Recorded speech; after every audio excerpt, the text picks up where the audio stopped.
اعوذ باللہ من الشیطان الرجیم، بسم اللہ الرحمن الرحیم۔ جمعہ کے روز اس سورت کو 11 مرتبہ پڑھنا بے پناہ ثواب کا سبب بنتا ہے۔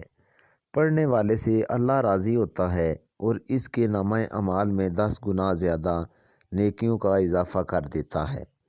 یہ سورت فریقین میں نا اتفاقی کو ختم کرنے کے لیے بڑی مؤثر ہے۔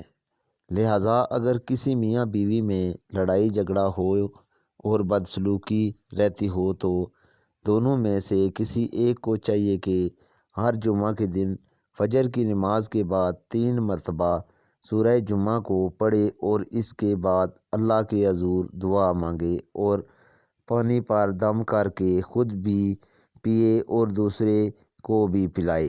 انشاءاللہ اس کا کام کی برکت سے بدسلوکی دور ہوگی اور میاں بیوی میں محبت پیدا ہو جائے گی۔ اس عمل کو 7 جمعہ تک کرنا چاہیے۔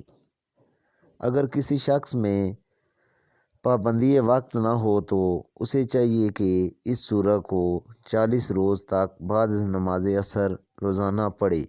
انشاءاللہ اس کے مزاج میں پابندی پیدا ہو جائے گی اور نماز پڑھنے میں بھی پابندی ہو جائے گی۔ ترقی رزق کے لیے اس سورت کو تہجد کی نماز کے بعد 3 مرتبہ 41 روز تک پڑھیں۔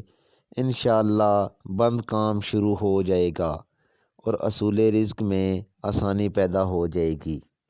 آج کی ویڈیو اتنی ہی، اجازت دیجیے، اللہ حافظ۔